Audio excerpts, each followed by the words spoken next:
Mbote na bino balandia establishment ezabonga wa bino coach Daniel Biampata. Donc lelo na ye ko beta lisolo pona oyo etali championnat na biso ya Lina Foot. Voilà. Na ye juste na makanisi pona kosunga parce que na lundi ba émission ebele bato azo betela lisolo ya championnat na biso ba championnat na biso Koufi et voilà to komi na période oyo eza ko singela fédération na biso ya football FECOFA et passé dans l'étape de l'élection pour désigner président de la fédération Kassika.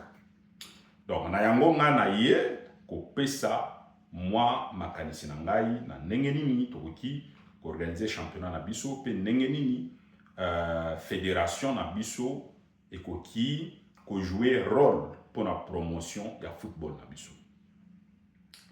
Donc voilà, pour le championnat na biso, premièrement, on sait qu'il y a des difficultés ezali belé. Étant donné que l'équipe belé ezala na makoki ya ko voyager na kati ya Congo te pour na kokende ko beta ba match bisika esengeli ba kende ko beta. Faute de moyens et aussi faute de disponibilité ya ba voie ya transport. Donc soit les voies aériennes, hein? Donc avion ezala moins rare na Congo pour effectuer le déplacement de l'équipe na biso. Donc, premièrement, na wiki banaliste ebele o babilobela makambo ndembo baza kosenga tozongisa modèle na biso ya championnat ya kalane bano beta Lina Foot et Peflou, je ne sais pas, hein, na bosani kombo ba entente mususu ya province na biso que chaque bato ba beta la province na bango toyaka kokutana kaka na coupe du Congo tobeta championnat ndenge ezalaka kala. Système wana nga na koloba ke ezalaki malamu te parce que système wana etikala komema football na biso ya Congo esika moko te. Et eza malamu même pour na ba joueur te. Tobeti depuis 10 ans presque Lina Foot et c'était très bien. Championnat du Congo ezalaki nos côtés parmi les 5 meilleurs championnats d'Afrique. On a sorti des équipes. On a amené l'équipe Nabuso Kendagiti Moussika et gagné la Coupe d'Afrique et la finale. Donc on a été très présent, on a été très performant dans le championnat Nabuso. On a sorti beaucoup de joueurs, de très bons joueurs dans le championnat. Donc ceux qui ont été dans le championnat au Congo, je pense que la meilleure formule est Lina Foot. Tika nostalgie, oui, on a vécu des choses quand on était enfant. Na Kinshasa, on a eu un match dans le stade, mais ce n'était pas avantageux parce que les joueurs ont bêta championnat de Pefkin ou bien le championnat dans la province, parce qu'il y a 2 stades, bien stade Moko ici en bêta. Donc ça fait que ce n'était pas très avantageux pour les joueurs parce que si on est comme un joueur professionnel, il faut au moins s'arrêter pour voyager. Comme un avion, qui est bêta dans la province, Moussoussou, ainsi de suite, vous avez besoin de mener. Tout ça, qui n'a équipe, ils ont bêta dans Kinshasa, Polino, Sodigraph, Bilima, Inter, tout ça. L'équipe nous surtout on va nous bêta dans le stade Moko. C'est-à-dire, les joueurs qui ont un entraînement, après, ils vont bêta match dans le stade Moko. Donc, il n'y a pas de voyage. Discipline, il y a pour les joueurs à se préparer dans le voyage. Pour un travail professionnel, les autres à la match, et c'est très dangereux parce que les joueurs ont l'impression qu'ils vont se retrouver à Mboga Mpaya. Baza kokota na rythme na dynamique ya kozwa avion et parfois ça leur pose des problèmes sérieux parce que eza eloko ba mesani ko salate. Donc il faut tout garder le système dans le championnat parce qu'on a joué pendant à peu près 10 ans ou peut-être 10 ans carrément ou plus.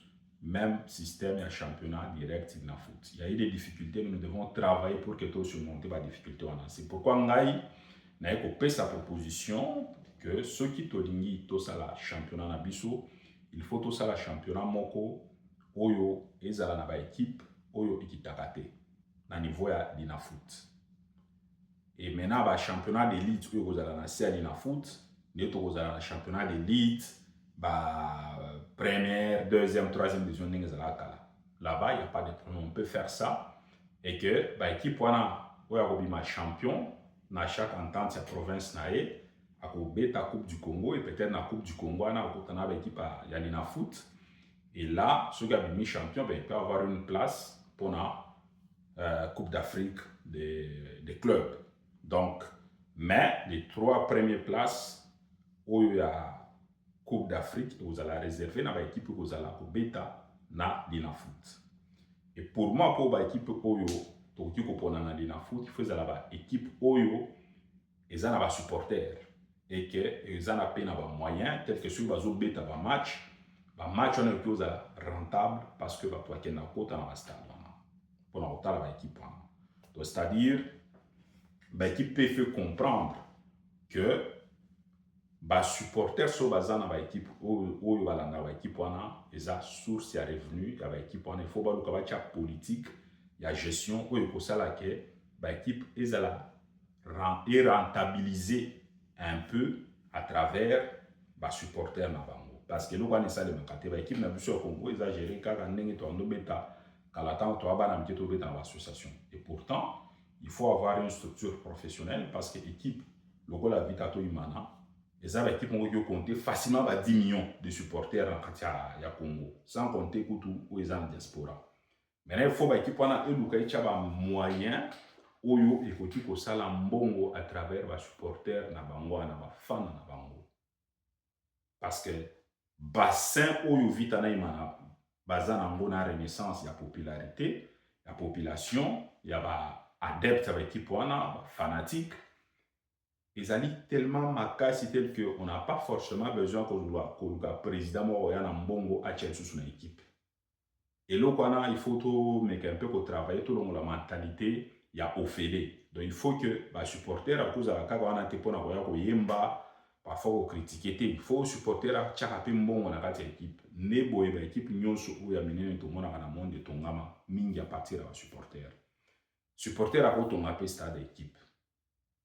Donc il faut que l'équipe n'est pas manager moko ba oyo quand je dis des managers c'est-à-dire des présidents hein tu es président formé équipe managériale nae oyo ils ont la vision ya ko luka rentabilité à travers les supporters même ceux qui ont un mbongo mais il faut mbongo ya liboso équipe il faut tande na ba supporters ba moni biso ba en fait ba supporters ba kolo ba équipe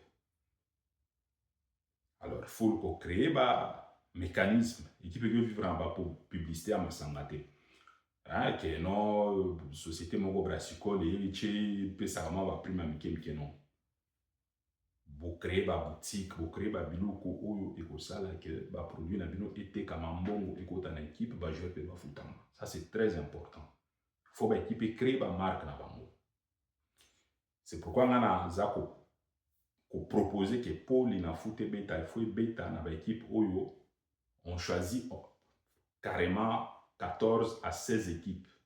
Oui, bêta championnat, bah équipe on a équitakate. Donc Linafoot, on fait le système américain. Linafoot est bêta équipe moko équitaka na division ACT. Mais les équipes qui jouent la Linafoot, il y a équipe qui ont la popularité. Où ils ont un bassin moko ya ba supporters. Qui est ceux qui va équipe on les autres bêta supporters là, va un stade contre un match. Et côté ça bon. Neti na Kishasa tozana Vita, tozana Imana, tozana Renaissance.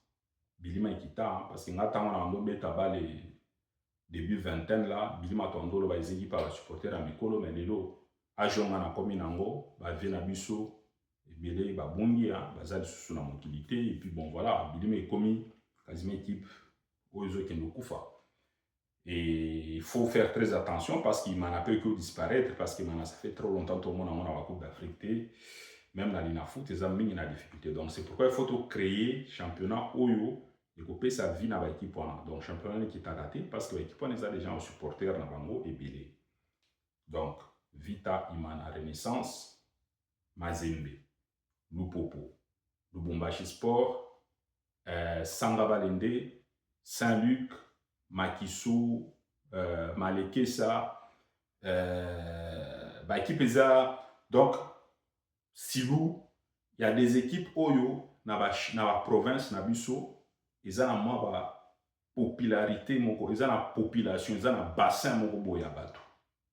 Hein? Donc, Maniema Union, ces équipes-là, il faut tout ça là, en fait, il faut. Nous avons proposé que Fédération Linafoot et ça là, championnat pour la équipe qui n'auront pas beaucoup de difficultés à se déplacer.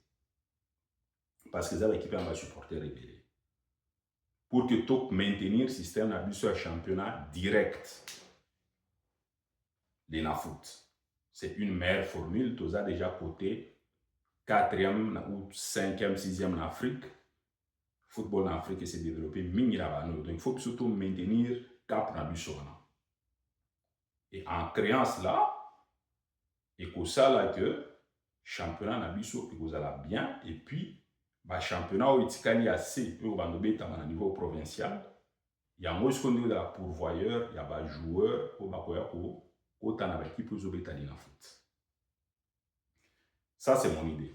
Et aussi président Nayoka qui ndeko na biso Kabasele Azao il va parmi va mandat naé à travailler pour que tu gagnes ba binationaux pour intégrer l'équipe nationale. Politique na biso la football ya Congo et que c'est basé na ba binationaux té. Donc déjà sur les fédérations za ko tia politique pour kaka ba binationaux, c'est parce que il y a un problème au Congo. Donc c'est parce qu'ils ont pour résoudre le problème du football en Congo. Or Congo musicien na mutu abale footballeur joueur ils ont tellement ébélé talent, ils ont tellement à Congo que politique il y a football si on veut devenir une grande nation il faut tout développer les joueurs sur le plan local. Quand je dis plan local c'est de quoi national na Katia Congo. Et on a déjà des très bons joueurs talent ils ont tellement makasi ils ont colocaté. On peut même parler des écoles de foot. Biso tout on a besoin maintenant d'école de foot parce que Petio a beta rabale na balabala wana baza déjà na niveau moko ya bali au comprendre te. Moi j'étais à la Kinshasa récemment en 2020 en tout cas non récemment ça fait quand même 5 ans. Nakenda na école na biso Charles Luanga na Barumbu. Ti na Charles Luanga te. École moko a pembe na pas loin là na Citas. Na fandi na sota la ba petit wa beta bale. Na les entraîneurs. Ba petit wana entre 10, 9, en fait 10, 11, 12 ans. Entre 10 ans et 12 ans. Ba petit va s'organiser bango moko. Baza na capitaine na bango. Azo sala classement. Donc deux équipes. Hein? Chaque équipe na capitaine na bango. Bazo sala classement. Entre bana mike. Ba beta bale na école.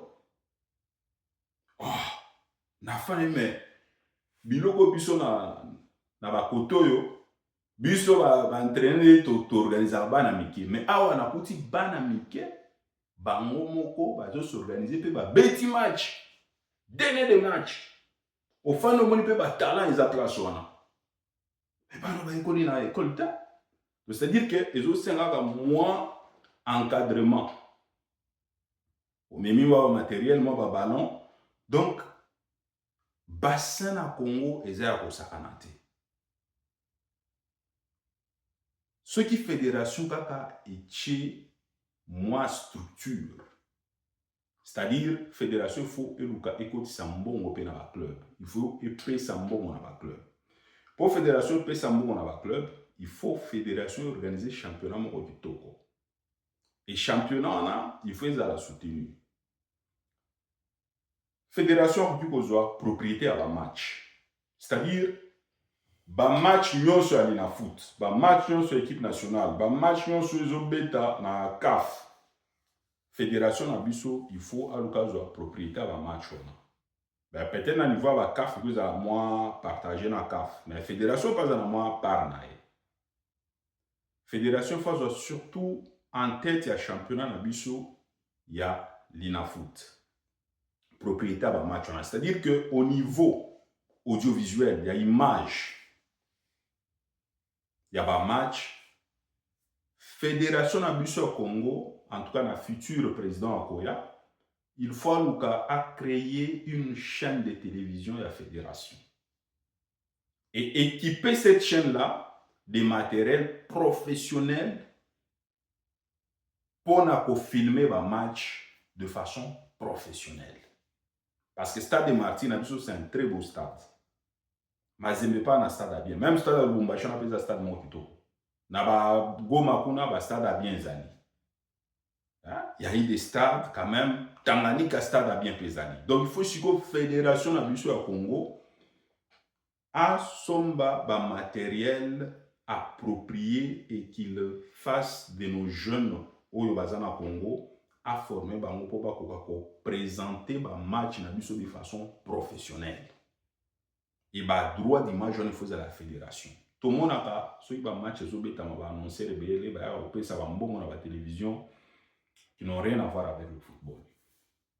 Mais ceux qui fédération organisée a sali a créé télévision na chaîne à télévision na a ba matos approprié pour filmer ba match qui toko pour que même muto afani na ndako parce que la province qui est au Congo, ils ont une équipe. Mais au moins, ceux qui imagent la qualité, bien la match, ça va être très rentable pour la fédération et pour la club parce que la fédération va redistribuer le club pour que au CP niveau na bango, il y a jeu na niveau de préparation.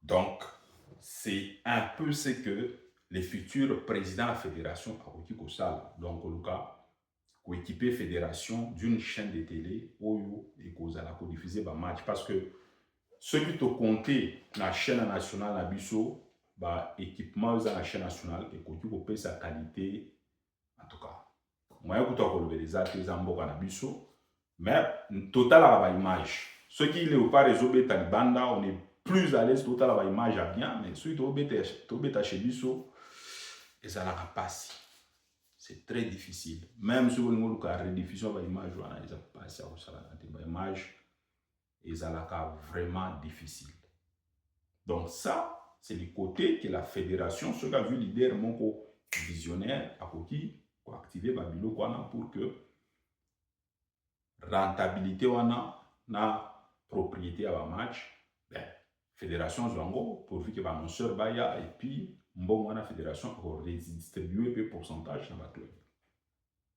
Ça c'est ce que moi je pense. Par contre makambo oyo ya kokota na ba sentiment ba émotion nostalgie la championnat entente na biso ni en beta les epefkin entente on est à qui côté. Et déjà ceux qui botaient déjà en entente wana ba match ebele ba no beta man entente na biso ya epefkin ils ont deux équipes en beta. Au moins, on a 18 équipes dans Pefkin, mais championnat, il a deux équipes. C'est-à-dire, dans 18 équipes, on a le président de l'équipe, soit avec les biens, soit avec Imania. Et toutes ces équipes-là, ils ont une tendance. Dans la bêta, Ageb, avec le pardon. Nazara pe na Oseka, Ngandu, Tomatisanga, Ngandu, comme Oseka, tendance à Ima, Olivier. Donc, Sodigraph, avec club. Donc, c'était ça. Ceux qui championnat d'Obé d'ailleurs, le rôle à des équipes de Zobé Tamé, divisé dans l'équipe Bélé. Na Soukatan Bouré, au Koutana Bouré, au Monarake, Vitana et Madame Touazali Bosso. Et même s'ils ne sont pas en forme, même si ceux qui vont jouer à Vitana et Madame, à niveau au Kokobé, à la Coupe d'Afrique, ben, c'était quand même ces équipes-là qui s'est retrouvées là-bas. Et puis, tant à Nokende, on a vu que Tilelo Imanatikala jamais pour se qualifier dans le quart de finale de la Champions League. Vite à se qualifier dans la Champions League récemment. Tant au coach Florent Aye, tant au président Amissi, avec Vita, Netomoni, discipline, na structure sportive et Kotaki, Vita a commencé à niveau à commencer. Mais du moment où Tomoni président Amissi a tant watiki Vita, Vita zongi, na ba trouble nango. Donc c'est comme si moko ba équipe wana mi balé Vita na imana, ya ezana ba structure moko hors football comme ba pesa mingi ba équipe wana na ba aspect non sportif et ça là que ba équipe wana ezalo la lié na biloko wana moyen ba se libérer nango pour que ba tia structure sportive les até et parfois même pour recruter ba joueur au mona kaka ba vieux na ba petit na bango ndenge zala avant même championnat ba komema liste ba joueur côté kuna alors que ba joueur ba sala ki ba test ba recruter ba bon joueur mais tant ba ma liste kuna pe liste msusu ke ndobima liste wana za soki ya molili kuna ebobima petit ya za kokota na ba systématique ça va bozoyer ba oyo ba koti na ba systématique pe bocha mo pembeni ba biloko na tomona ngona Kishasa boye test boye bosali test ba équipe ebimi au niveau ya musala bandimi bino bobandi kosala entraînement na équipe basali bino mpe badocument basignature bosali makambo tu basignature ndenge ya Kinshasa ntango siko liste ekomata ngomba kuna bakobimisa mpe liste ya bajoueur mosusu oyo bazokota na système ya ngomba. Donc soki yo komona ekoti kuna ebimi kuna te, c'est-à-dire que na cadre ya mazara ya équipe yo ozozala pena makila no ozosimba te. Okomona ntango retour ya boya joueur wana abetaka te mpona nini bokondana entraîneur bokondane bato ebele zoka nde kote kuna bamaki liste kota molili komona ebimaki te. Or entraîneur angana na problème ya joueur te. Donc wana eza biloko tomona na Congo.